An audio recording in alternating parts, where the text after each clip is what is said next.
Hermanos amados, al leer los signos de nuestro tiempo, no venimos a polemizar por partidos ni a exaltar a un hombre como si fuera un Mesías político. Venimos a mirar la realidad bajo la luz de la palabra de Dios y de la conciencia. Dios es Señor de la historia y los gobernantes no son más que instrumentos en sus manos cuando promueven el bien, la justicia y el orden moral. Desde esa perspectiva, consideramos las decisiones tomadas en los últimos años bajo la presidencia de Donald Trump para preguntarnos ¿qué dicen acerca del futuro de los Estados Unidos y del alma de una nación en una encrucijada moral? Ante todo, contemplemos el eje Israel-Medio Oriente como un nervio que atraviesa el cuerpo de la historia. La Biblia enseña sin rodeos. Jerusalén está en medio de las naciones, como un ombligo que une la tierra con el cielo, de donde irradian la ley y la verdad para los pueblos. Cuando Estados Unidos reconoció oficialmente a Jerusalén como capital de Israel y comenzó el traslado de su embajada en diciembre de 2017, no fue solo una rúbrica diplomática, fue un alineamiento con el eje bíblico, un reconocimiento del papel singular del pueblo, del pacto en el plan de salvación. Ese gesto recolocó la brújula en la tormenta de Medio Oriente, proclamando que la historia no flota a merced de ideologías, sino que posee un centro teológico que las naciones deben aprender a respetar. Después vinieron los acuerdos de Abraham en el año 2020, abriendo la normalización entre Israel y países árabes como Emiratos Árabes Unidos y Bahrein, y más puertas se entreabrieron. Toda obra humana es imperfecta y la paz de los hombres siempre tiene grietas, pero no puede negarse que el cerco diplomático alrededor de Israel se aflojó y el tablero de seguridad regional fue reconfigurado. Detrás de las mesas de diálogo, el creyente percibe la providencia. Cuando un pueblo se acerca al eje de la palabra, se abren puertas que antes parecían selladas.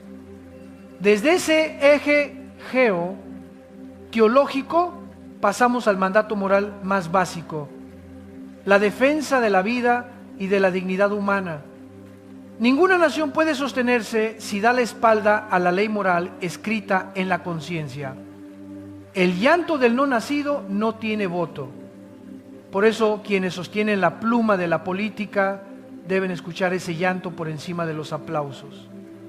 Al inicio del mandato, la Casa Blanca restableció y amplió en 2017 la política conocida como Ciudad de México, cortando la financiación internacional a organizaciones que promueven o practican el aborto. Unos lo aplauden, otros lo critican. Pero entre argumentos encontrados, la palabra sigue diciendo, la vida es don, no materia prima. La sangre inocente no es una variable de cálculo político. Cuando un gobierno coloca el derecho a vivir del no nacido en la órbita de la salud global, no emite solo una señal sanitaria, toma partido en una de las contiendas morales más grandes de nuestra era. Junto a la vida está la libertad religiosa y la lucha contra el odio. En diciembre de 2019, el Poder Ejecutivo emitió una orden para reforzar la aplicación de las normas que prohíben la discriminación contra los judíos en los centros educativos. En tiempos donde el extremismo brota como semilla venenosa en redes y plazas, proteger a la comunidad judía no es solo asunto doméstico, es testimonio moral de una nación con memoria. Memoria del horno, del nunca más, del reloj profético de Dios que sigue marcando la hora. La iglesia entiende esto mejor que nadie, porque de la raíz de Israel recibimos la Escritura y al Salvador, mas la tormenta moral no solo sacude las fronteras de Medio Oriente, se filtra en aulas, clínicas y la intimidad del ser. Nuestra sociedad debate con crudeza sobre el sexo biológico, los menores y la frontera de las libertades personales.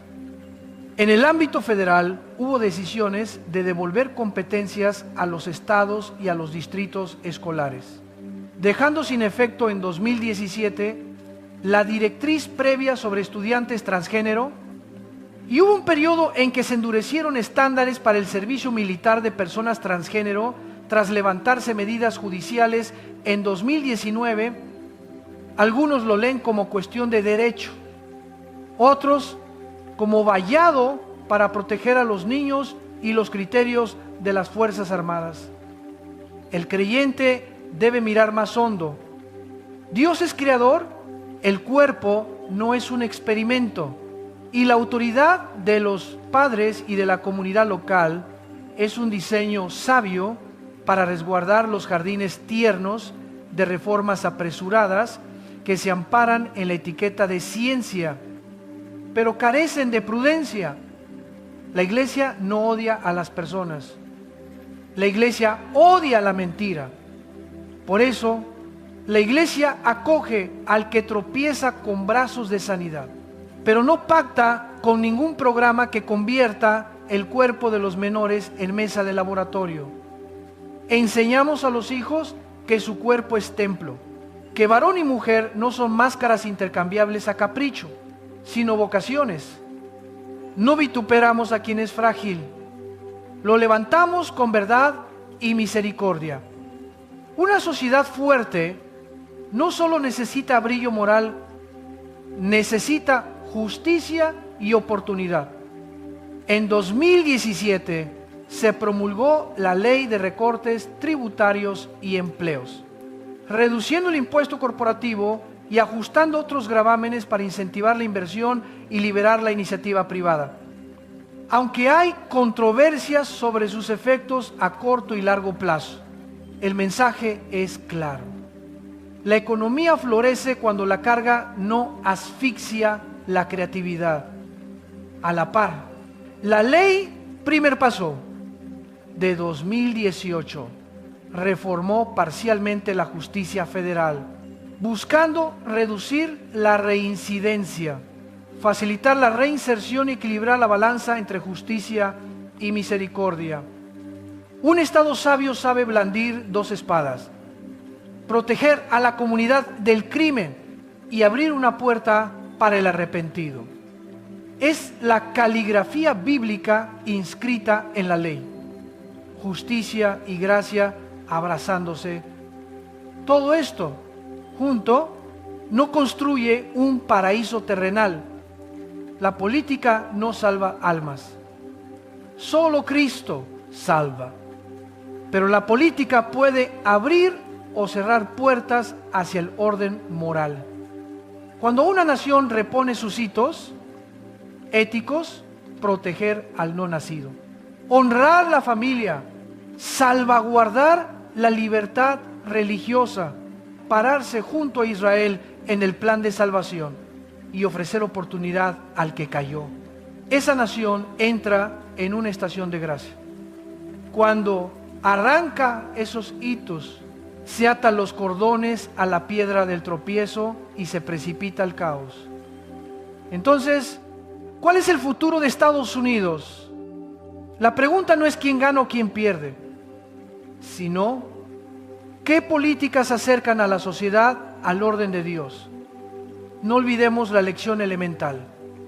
El poder es un medio, la moral, el fin. Cuando el medio eclipsa el fin, la sociedad se desorienta. Cuando el fin modela el medio, la política vuelve a su oficio de sierva. La iglesia no debe perder su voz profética en el torbellino de consignas. No idolatramos a ningún líder. Llamamos al retorno a la palabra. Padres, reconstruyan el altar del hogar. Abran la Biblia sobre la mesa, no solo la pantalla. Enseñen a los hijos la dignidad de la vida. La diferencia sagrada entre varón y mujer y la vocación de la familia como fortaleza de amor y disciplina. Quienes presionan los botones de la política teman a Dios más que a las encuestas. Quienes suben al púlpito digan lo que la palabra ordena, aunque no sea agradable al oído de moda. Yovanesh, no permitan que las redes definan quiénes son. Su Creador ya los ha definido con su santa voluntad. Oremos también por Israel y por los gobernantes, no porque sean perfectos, sino porque Dios los usa en su diseño. Supliquemos que el cerco diplomático se derrita ante la verdad, que la espada del terrorismo sea quebrada, que los niños vivan y crezcan en paz. Pidamos que las escuelas redescubran el respeto por los padres y la comunidad local, de modo que las decisiones que afectan el alma de los pequeños no se impongan desde laboratorios ideológicos extraños. Pidamos que la justicia y la misericordia se besen, que la ley y la verdad se encuentren en la plaza pública. Alguien preguntará, ¿cómo discernir si llega una estación de gracia o si se forma otra tempestad? La respuesta está en los cimientos. Cuando el cimiento se coloca de nuevo sobre la roca, cuando la palabra vuelve al centro de la escuela, del hogar, del tribunal y del parlamento, la estructura social deja de temblar ante cualquier viento. Cuando el fundamento permanece expuesto al hormigón del relativismo, la neblina seguirá danzando sobre nuestros tejados.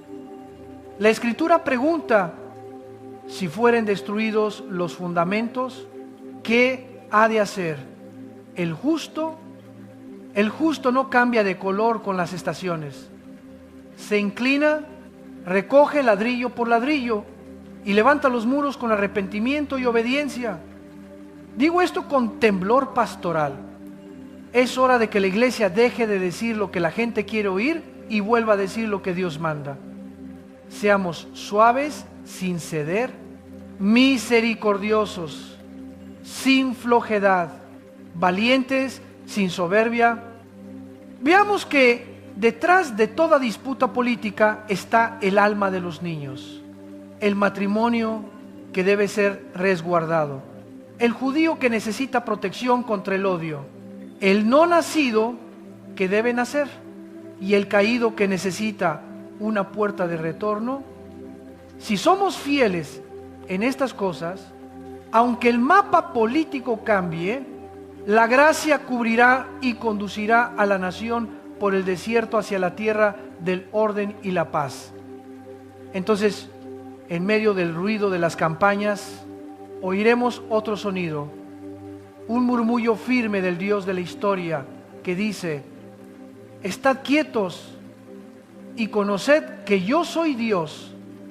Y en ese silencio comprenderemos el futuro de Estados Unidos no descansa en las manos de un hombre, sino en la decisión de un pueblo, volver a la palabra, a la justicia, a la vida, a Israel, a la familia, a la misericordia y a la verdad. Es el camino estrecho, pero conduce a la bendición perdurable. Que Dios despierte nuestra conciencia, enderece nuestros gustos y nos enseñe a vivir como sal y luz. Que nos conceda ojos para discernir la verdad, un corazón valiente para amar lo bueno y manos diligentes para reconstruir el fundamento derrumbado. Entonces, sin importar las temporadas electorales, la lámpara de la iglesia no se apagará y la ciudad puesta en lo alto no podrá ocultarse. Y entonces la siguiente pregunta resuena en nuestra conciencia. Cuando el crimen cae sobre las fronteras, ¿qué debe hacer una nación para proteger la vida de su pueblo sin perder su alma moral? Tras el estallido de la barbarie, Israel quedó ante una elección de vida o muerte. Ningún gobernante puede permanecer inmóvil cuando los civiles son masacrados. Ningún padre o madre puede aceptar ver a sus hijos convertidos en blancos de cálculos sangrientos. Por eso, Israel actuó como todo gobierno mínimamente responsable debe hacerlo. Afirmó que aquello no puede repetirse y procedió a desmantelar la infraestructura terrorista, pero la maldad de este nuevo tipo de guerra, lo que confunde al mundo, es que el violento no se planta en campo abierto frente al ejército. Se infiltra en calles, túneles, hospitales y escuelas. Convierte el techo del hogar en parapeto y al niño en escudo humano. De ahí se abrió un segundo frente, la batalla del relato. Cuando los atacantes visten ropa civil, cuando los fusiles se esconden bajo camisetas y mochilas escolares, cualquier contraataque es fácil de cortar en fragmentos, editar y lanzar como prueba de una matanza indiscriminada. Las noticias falsas se disfrazan de auxilio. Imágenes fuera de contexto se inflan como verdad absoluta. Y muchos, movidos por una compasión honesta, pero sin discernimiento, acaban siendo caja de resonancia de una obra teatral cuidadosamente montada.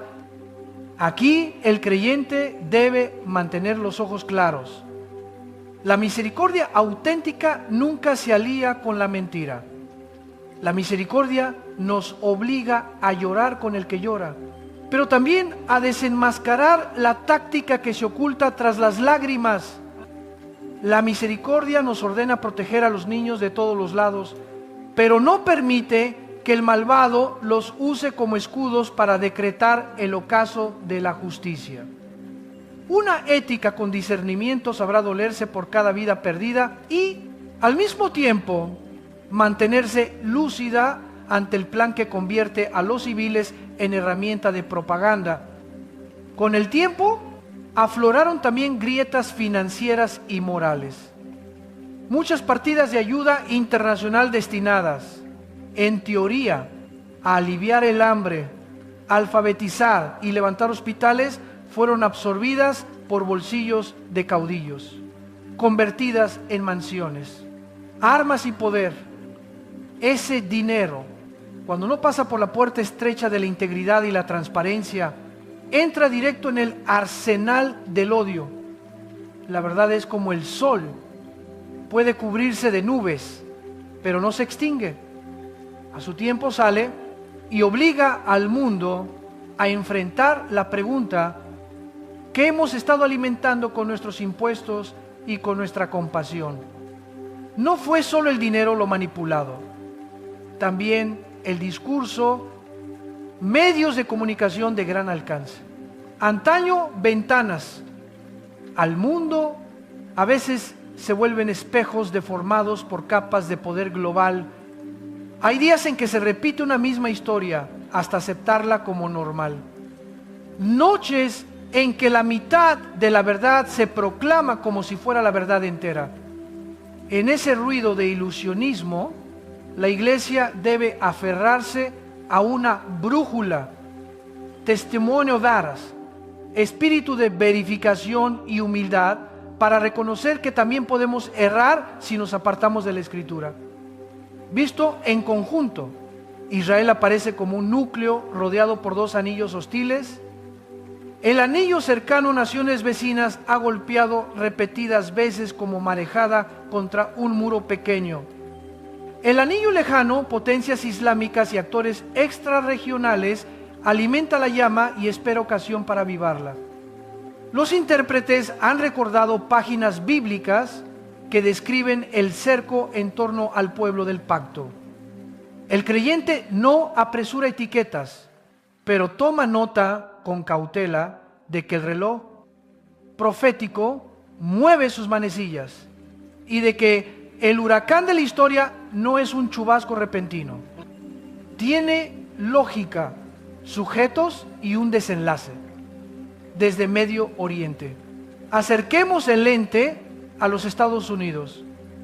Tras la Gran Guerra del siglo pasado, la historia concedió a esta nación una primacía política, económica y militar excepcional.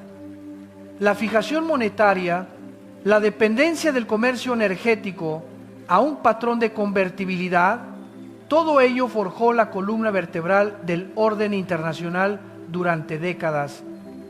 Junto con el poder, esta nación envió otro ejército sin armas, misioneros con la Biblia.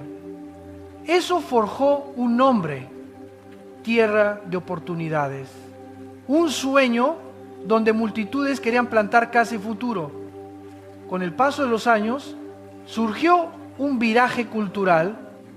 Algunos líderes, por palabra o política, afirmaron que el país ya no era una nación de raíces cristianas. Las estatuas de los padres fundadores se derribaron no solo con sogas en plazas públicas, sino antes con la cuerda ideológica en aulas y medios. Movimientos etiquetados justicia se deslizaron como humo, ocuparon rincones de la vida diaria, y muchos con sincera compasión por agravios históricos entregaron sin querer el futuro a una justicia sin patrón trascendente. Cuando una sociedad corta el ancla de su fundamento judeo-cristiano, no deriva hacia una neutralidad libre, sino hacia el viento del relativismo, donde toda emoción es divinizada y todo límite se tacha de opresión. El punto de ebullición se vio nítidamente en el debate sobre el sexo biológico, de palacios políticos a aulas de primaria, de estadios a cuarteles. Decisiones sobre el cuerpo humano se emitieron como decretos administrativos, a veces por encima de padres y comunidades locales. Hubo lugares donde una bandera funcionó como edicto cultural. Hubo voces que promovieron intervenciones quirúrgicas en menores, llamándolas afirmación de identidad. Pero el creyente sabe, el cuerpo no es maqueta de papel para plegar al gusto, y la infancia no es laboratorio para hipótesis sociales. Amar de verdad a quien sufre confusión no implica legitimar toda intervención irreversible. El amor verdadero camina con la verdad y con el tiempo. Habla con ternura, pero traza límites que curan en vez de ahondar la herida. En medio del torbellino hubo un periodo de políticas de corrección, respeto a la competencia de estados, distritos escolares y padres, restablecimiento de estándares en las Fuerzas Armadas, retorno de la familia y la Biblia al centro del debate público, traslado de la embajada a Jerusalén como confesión político-teológica, contención de recursos para regímenes hostiles y reformas penales destinadas a proteger a la comunidad y abrir puertas de reinserción al arrepentido. Aunque el líder de aquel tiempo tuviera modales ásperos y palabras tajantes, incluso ofensivas para muchos, la Escritura nos recuerda que Dios suele usar instrumentos poco simpáticos para derribar la costumbre de la hipocresía y sacudir a la iglesia de su letargo. Pero la corriente volvió a cambiar. Parte de lo reconstruido comenzó a desmontarse. Las líneas morales se difuminaron otra vez.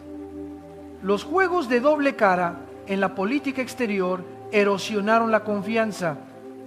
A veces se veía un buque desplegado para acompañar a un aliado, mientras otros flujos de dinero llegaban a grupos que amenazan abiertamente a ese aliado. Resuena la palabra de Jesús: no podéis servir a dos señores, tampoco una nación.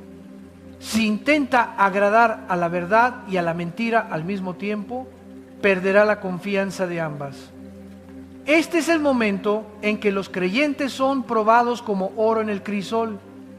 No pocos son atraídos por beneficios muy concretos, documentos, bienestar, estatus, y minimizan asuntos morales que parecen lejanos, pero recordemos, en los primeros siglos, los fieles fueron arrojados a los leones no por fracasar en negociaciones de política pública, sino por negarse a inclinarse ante los ídolos del Estado. Hoy quizá nadie nos lance al Coliseo, pero la tentación de arrodillarse ante ídolos nuevos, comodidad, multitud, prestigio, no es menos feroz. Si por temor a perder un bien temporal, asentimos al aborto, a la deformación del concepto de varón y mujer en la educación de los niños, a la demolición del fundamento judeo-cristiano, habremos firmado, sin leer la letra pequeña, un contrato que dice: ganar el mundo y perder el alma. ¿Qué debe hacer la iglesia en medio del bosque de consignas y el tambor mediático? Primero, mantener recta la columna de la conciencia. No luchamos contra personas, luchamos contra la falsedad, aunque vistan los ropajes de justicia, derechos o progreso. Segundo, reconstruir las vallas del hogar, el derecho y deber de los padres sobre el cuerpo, el alma y la educación de sus hijos. Estemos presentes en escuelas, consejos locales y comunidades. No entreguemos la próxima generación a expertos sin preguntar. Tercero, restaurar estándares para la vida pública. La ley debe ser imparcial. Los medios deben rendir cuentas a la verdad. Y los impuestos han de pasar por la puerta estrecha de la transparencia. Debemos añadir algo. El celo santo no autoriza la violencia. El celo del Espíritu no incendia casas, no injuria, no pisa a nadie en nombre de Dios. El celo santo es fuego que primero quema la basura dentro de nosotros, antes de alumbrar a otros. Argumentamos con filo, pero nuestra palabra ha de estar sazonada con sal y aceite. Debatimos con fuerza, pero nuestras manos deben estar listas para vendar al herido. En el plano nacional, quien gobierna debe elegir el bando de la verdad, aunque sea costoso. No se puede ser amigo entrañable de Israel en el discurso y tolerar en lo secreto a quienes juran destruirlo. No se puede prometer proteger a los niños y a la vez abrir las puertas a programas que legitiman intervenciones irreversibles en sus cuerpos. No se puede invocar la paz mientras se unge con aceite las ruedas del odio. Esto ya no es estrategia, es esencia moral. Y nosotros, ciudadanos de dos patrias, la celestial y la terrenal, usemos voz y manos para defender fundamentos sacudidos.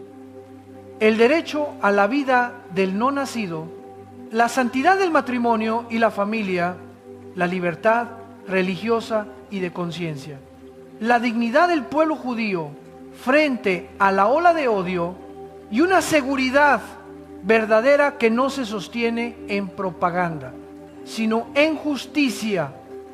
Apoyemos políticas que ofrezcan regreso al que se arrepiente, pero resistamos cualquier política que convierta el pecado en ley. Si hacemos esto, no nos sorprenda la calumnia, la burla o el boicot. La palabra lo anticipó. Recordemos, basta una minoría firme para reordenar el mapa moral. Basta un pequeño grupo con fuego para que la ciudad en lo alto vuelva a resplandecer. No exigimos el paraíso a la política, pedimos el mínimo de justicia para que el evangelio corra libre, los niños crezcan íntegros y la iglesia predique toda la verdad sin mordaza.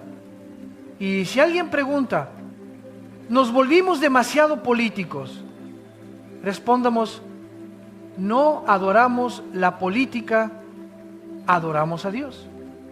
Pero porque amamos a personas concretas, al niño en el vientre, al pequeño en la escuela, al judío en la sinagoga al preso que desea recomenzar. No podemos callar ante leyes que les afectan. El amor no se queda en el campanario. Baja a la plaza con la túnica limpia para decir la verdad y proteger al débil. Hermanos, ha llegado la hora de confesar con claridad. Servimos a un solo Señor. No oficiamos en dos altares. No llevamos dos sombreros. No nos mecemos con el viento de moda.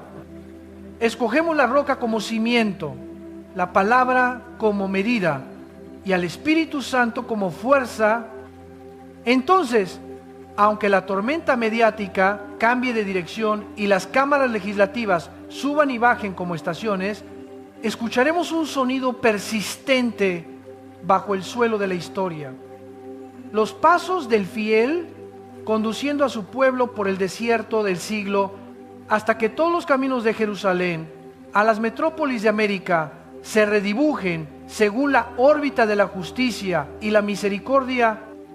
Hermanos amados, se ha entreabierto ante nosotros una puerta de gracia.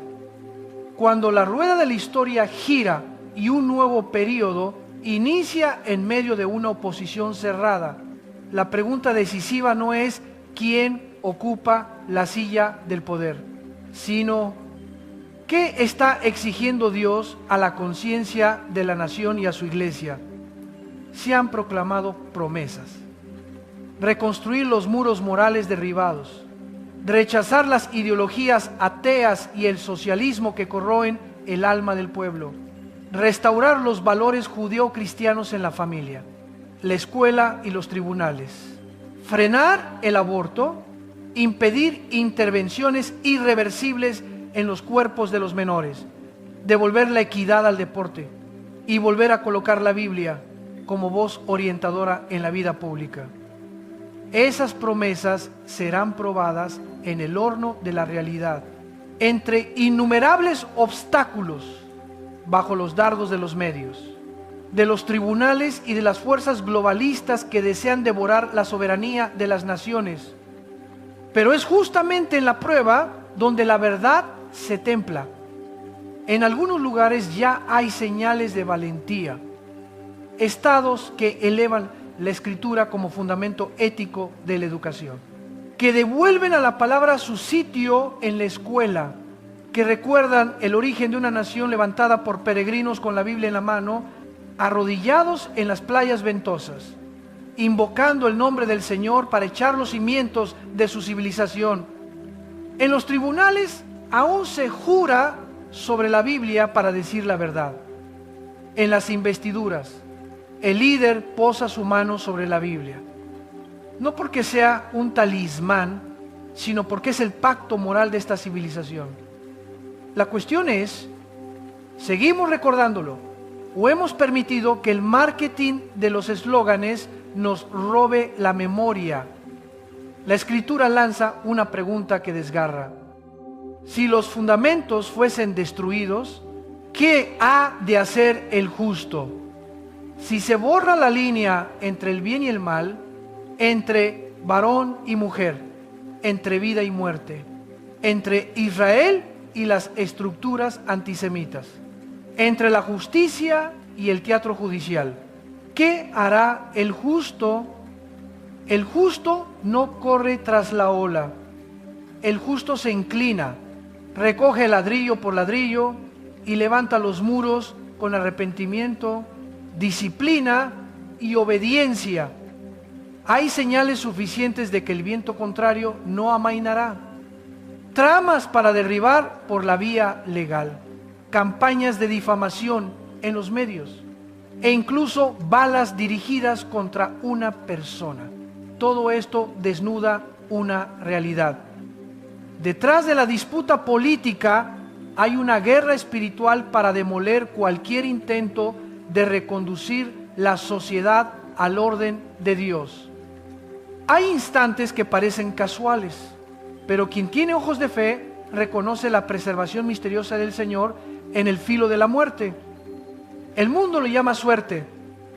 Nosotros sabemos que es la soberanía divina. Por tanto, no seamos ingenuos La reforma moral de un pueblo tocará la espina de los intereses de no pocos conglomerados de poder. Veremos duelos fúnebres, fingidos, fotos recortadas, estadísticas manipuladas, redacciones que afilan palabras como espadas, foros que vuelven la retórica una red de caza. No respondemos con violencia ni con rencor. Respondemos con verdad, con paciencia, con ayuno y oración, con ciudadanía responsable, con un voto iluminado y con valentía para soportar la calumnia sin transigir. Es la hora en que la iglesia también debe mirarse al espejo. No es posible alzar manos en adoración el domingo y firmar el lunes políticas que convierten el pecado en ley. No es posible llorar por los niños muertos en la guerra y callar ante los niños a los que se les quita la vida en el vientre. No es posible decir que amamos al ser humano mientras entregamos el cuerpo de los pequeños a intervenciones irreversibles bajo la etiqueta de afirmación de identidad. No es posible llamarse amigo de Israel y a la vez estrechar la mano de sistemas que han jurado borrarlo del mapa. Jesucristo dijo que nadie puede servir a dos señores. Debemos elegir. Algunos dirán, tenemos miedos inmediatos, documentación, vivienda, sustento. Entiendo y compadezco ese temor. Pero los santos de los primeros siglos entregaron sus vidas a los leones no porque olvidaran el pan de cada día, sino porque eligieron el nombre de Cristo antes que la seguridad. Hoy quizá nadie nos arroje al circo, pero los ídolos son más sutiles. Prestigio, comodidad y el asentimiento fácil ante el mal para comprar un beneficio a corto plazo. Si por miedo apoyamos políticas que enferman la conciencia, habremos firmado un contrato peligroso: ganar el mundo y perder el alma. ¿Cuál es entonces el camino práctico? Primero, reconstruyamos el altar del hogar.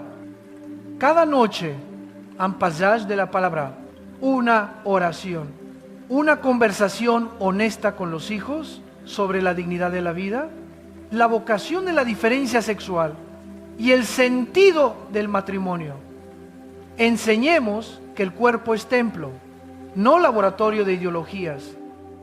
Enseñemos que amar no es consentir toda emoción, sino caminar con la verdad para sanar. Segundo, estemos presentes en la comunidad. No entreguemos la escuela a expertos sin rostro. Participemos en consejos de padres. Preguntemos. Exijamos transparencia. Defendamos el derecho y el deber de los padres. Apoyemos programas que ayuden al arrepentido a reinsertarse, pero pongámonos a todo intento de maquillar el pecado. Exijamos a los medios rendición ante la verdad, a los impuestos pasar por la puerta estrecha de la integridad, y a la justicia no elegir bandos. Tercero, intercedamos por los gobernantes, no porque sean perfectos, sino porque rendirán cuentas ante Dios. Roguemos que teman al Señor más que a las encuestas, que no jueguen a dos caras con la verdad, que respalden a los aliados con hechos y no solo con discursos, que protejan a los niños con leyes y no solo con consignas. Cuarto, permanezcamos junto a Israel en la oración y en la opinión pública, no porque Israel sea impecable, sino porque la Biblia nos enseña que es el reloj que marca la hora de la historia de la salvación. Desde Jerusalén salió la palabra a las naciones. En Jerusalén el Hijo de Dios derramó su sangre, y alrededor de Jerusalén el mundo seguirá temblando hasta que el Hijo del Hombre vuelva. Quien tenga oídos, oiga, quien tenga ojos, ve. Muchos preguntarán, ¿Será larga la estación de gracia? Respondo con una imagen sencilla. La temporada de lluvias dura mientras el campo tenga cauces. Si se taponan los canales, la inundación lo arrasa todo. Así la gracia. Dios está dispuesto a derramar lluvia de bendición. Pero si el corazón se colma de soberbia e hipocresía, la bendición se convierte en juicio. Supliquemos una estación de gracia para seguir anunciando el Evangelio, reconstruir la familia, rescatar a la generación joven, sanar odios raciales e ideológicos y preparar al pueblo de Dios para el día en que el Hijo del Hombre venga en las nubes. Quiero hablar también a los pastores, portadores del rebaño. No se cansen de hacer el bien, no retrocedan ante la presión de decir lo que el oído desea. Prediquen toda la palabra, sin recortes. Enseñen doctrina sana, sin mezclas. Atrévanse a nombrar el pecado con misericordia y abran las puertas para que el pecador regrese como el hijo pródigo. Recuerde, una minoría fiel puede sostener el fuego de toda una ciudad. Dios no necesita multitudes, necesita obedientes y a los jóvenes. No permitan que las redes sociales definan quiénes son. No se dejen etiquetar por una bandera, un símbolo o una moda con una identidad barata. Los define su Creador, la cruz y el llamado a la santidad. Ejerciten el discernimiento, aprendan la historia real. Y recuerden que el valor rara vez hace ruido. Es la fidelidad diaria a lo correcto. Desde aquí pasamos al llamado a decidir. Nadie puede quedarse en la intersección.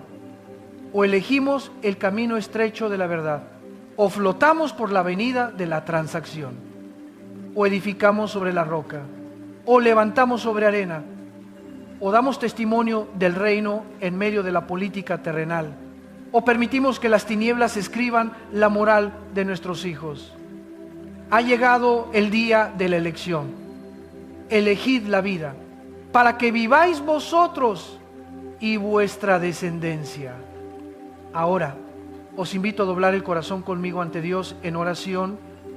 Padre Santo del cielo, te damos gracias porque sigue siendo el Señor de la historia, quien traza límites al mar y fija tiempos a las naciones. Confesamos nuestro pecado colectivo.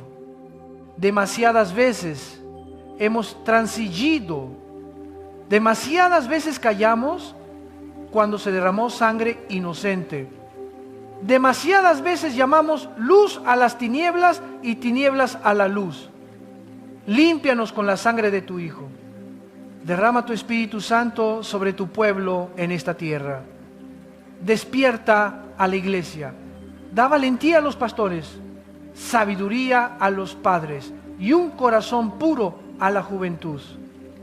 Restaura en nosotros el amor por tu palabra, por la familia y por la vida.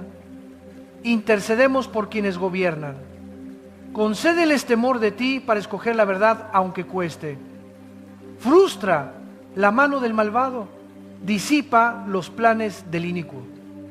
Ayúdales a estar junto a Israel con acciones justas, a quebrar la espada del terrorismo y amar la vida de todo ser humano creado a tu imagen. Sana esta nación. Venda la herida de la división, apaga el fuego del odio. Abre camino para que la justicia y la misericordia se besen en la plaza pública. Haz que las escuelas vuelvan a honrar a los padres y a la comunidad. Que los tribunales reverencien la verdad. Que los medios amen la realidad más que la ganancia. Esperamos el día del regreso glorioso de tu Hijo. Mientras tanto, concédenos cumplir la misión. Anunciar el Evangelio de la cruz y de la resurrección. Arrebatar del fuego a los que perecen y reconstruir los fundamentos derruidos. Usa esta estación de gracia, sea larga o corta, para salvar a muchos, restaurar familias y exaltar tu nombre. Oramos en el nombre de Jesucristo, nuestro Señor.